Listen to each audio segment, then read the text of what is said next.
Welcome to my educational channel.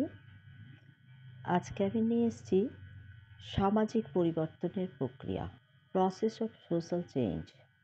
সমাজ পরিবর্তন একটি নিরবিচ্ছিন্ন চলমান প্রক্রিয়া এবং অতি বাস্তব ঘটনা। সমাজ পরিবর্তন বলতে সমাজের সকল প্রকার রূপান্তরকেই বোঝানো হয়।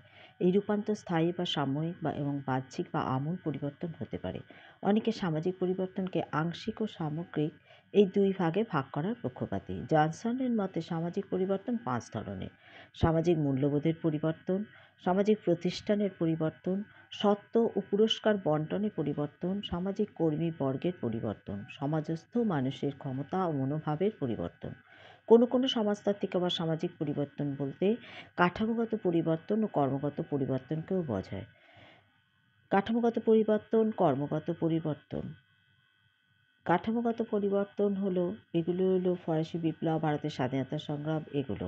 আর কর্মগত পরিবর্তন কোনগুলো? সাংস্কৃতিক এবং শিক্ষাগত কারণে মানুষের স্বভাব চরিত্র, জীবনচর্চা, খাদ্যাভ্যাস, পোশাক পরিচ্ছদ রূপান্তর, এগুলোকে বলা হয় কর্মগত পরিবর্তন। যে মহান্তি কাঠামোগত ও কর্মগত রূপান্তরকে যথাক্রমে মুখ্য গৌণ পরিবর্তন বলে মনে করেন। জিন্সবার্গ বলেন, সামাজিক পরিবর্তন বলতে সামাজিক কাঠামোর পরিবর্তন বোঝায়, সেই সঙ্গে সামাজিক মূল্যবোধ ও ব্যক্তির আদর্শ, বিশ্বাস প্রভৃতিকেও বোঝায়। এই অবধি থাকলো, পরবর্তীতে আবার আসছি।